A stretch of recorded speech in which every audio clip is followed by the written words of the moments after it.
The Alien chapter will officially be released on the 29th of August, with Xenomorph as the killer and Ellen Ripley as a survivor. I am so excited to show you what's new. I'll quickly go over the perks, the killer's power, and the new map so that you will have all the info you need in one short video. Alright, let's get into it. The Xenomorph's main characteristic is that he can travel through tunnels, a bit like the Demogorgon. He can teleport to control stations, which are placed next to each generator on the map, meaning that there are 7 in total.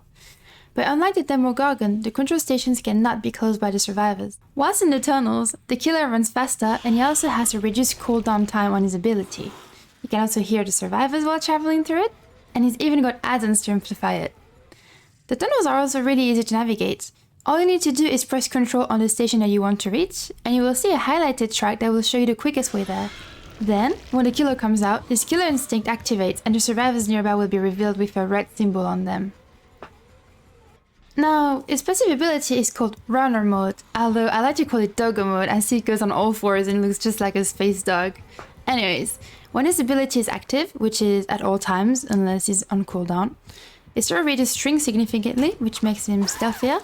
But the most important part is that he gets a ranged attack, which is his tail, and it is quite strong. Thankfully there's counterplay to it, the turret. As a survivor, you can go to the control stations and pick up a flame turret. You can pretty much put it down anywhere, but keep in mind 2 things. You are very slow while carrying a turret, even if you're running, you're basically walking. But you are also protected from detection while the killer is in the tunnel, so it is for you to pick. Once the turret is put down, as soon as the killer enters its radius, it will start throwing flames at him and stagger him. If he stays in it for too long, he will lose his runner mode. That's when he will go on cooldown, and obviously he won't be able to use his range attack anymore. So turrets really are key to his counterplay, unless you're a Giga Chad and can dodge all of them.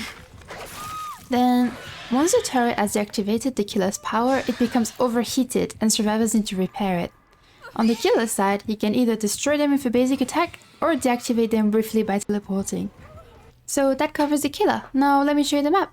It has one big spaceship, but also a lot of outdoor, which makes it a hybrid map.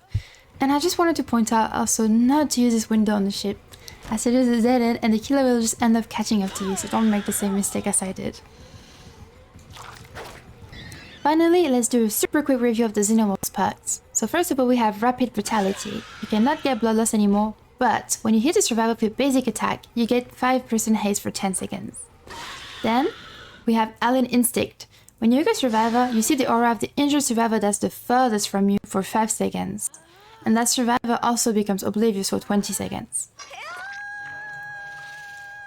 Finally, there's the Ultimate Weapon, which is my favorite perk of his. When you open a lockout for 30 seconds, any survivor that enters your tail radius will scream, which will let you know what they are. They'll also get the blinded statues effect for 30 seconds.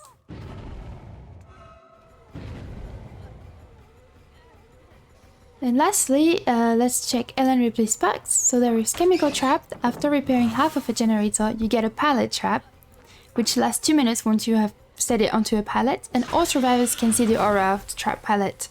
Then, when the killer comes and breaks the said pallet, he is slowed down by -50% for 4 seconds.